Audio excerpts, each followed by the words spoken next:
Saludos. En el video anterior vimos cómo el ser humano tiene algunos medios para acceder al conocimiento de Dios. Sin embargo, existe otro medio por el cual el ser humano tiene acceso también al conocimiento de Dios y es el proceso de la revelación. Este proceso de la revelación consiste en un deseo gratuito de parte de Dios de salir al encuentro del ser humano. Ya no es el ser humano el que busca de una forma inalcanzable a Dios, ahora es Dios quien sale al encuentro del ser humano, quien se manifiesta a sí mismo, quien se revela, quien se da a conocer, tal y cual es. Este proceso de la revelación tiene diversas etapas a lo largo de la historia, que las vamos a aprender en este video. Espero que sea de provecho de todos ustedes. En el libro del Génesis encontramos en el relato de Adán y Eva, podemos encontrar el deseo de Dios de manifestarse al ser humano en un trato cercano. Es un Dios amigo que camina junto al ser humano en todos los momentos de su vida, que se da a conocer como un Padre bondadoso, un Padre de amor y de misericordia.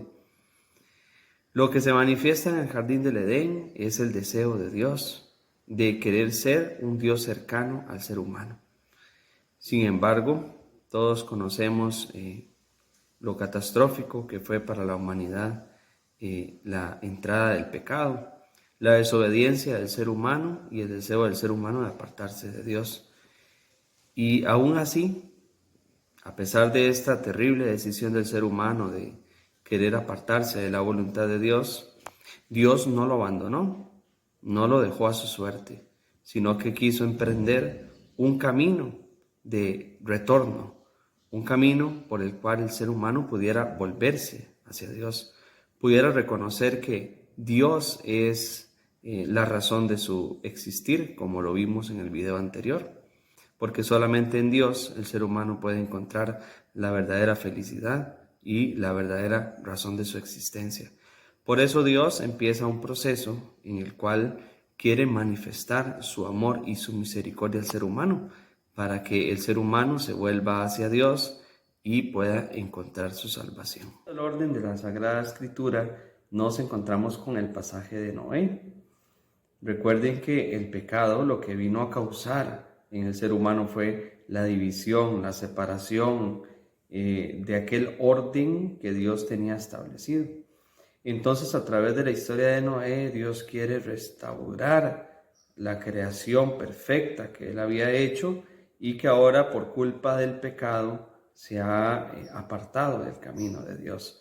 Aquí encontramos una de las primeras alianzas que la Sagrada Escritura indica que Dios hace una alianza con Noé que se manifiesta a través de la señal del arco iris, como señal de ese pacto entre Dios y el ser humano. También encontramos la historia de Abraham, donde Dios, a través de la figura de Abraham, elige a un pueblo al cual quiere acompañar, al cual quiere educar, un pueblo que quiere conformar y establecer como pueblo suyo, para que este pueblo se aparte de todos los pecados y pueda vivir conforme a la voluntad de Dios, de acuerdo a sus leyes, a sus normas y a sus preceptos, que son preceptos de amor. Dios entonces de esta manera se va revelando progresivamente a su pueblo en un gesto de amor y de total entrega, en un gesto totalmente gratuito, donde Dios no se deja nada para sí, sino que Dios quiere enseñarle a su pueblo lo que realmente Él es. Esta primera etapa es conocida en la Sagrada Escritura como la etapa de los patriarcas. Los patriarcas son aquellos que actuaban como verdaderos padres en la fe, que guiaban y acompañaban al pueblo santo de Dios. Estos patriarcas, los más importantes son Abraham, el primer patriarca, cuyas características están enfocadas en la fe y en la entrega a Dios, su hijo Isaac y Jacob. La segunda etapa está marcada por los profetas que eran elegidos de Dios para anunciar una buena noticia, pero también para denunciar aquellas cosas que iban en contra del mandato de Dios. En este tiempo de los profetas se sustenta con mayor fuerza la promesa de parte de Dios de enviar al mundo a un libertador, a un Mesías, quien sería el encargado de liberar definitivamente al ser humano de la esclavitud que le oprimía, para poder volver a ser personas realmente libres, llenas de la gracia del Espíritu Santo.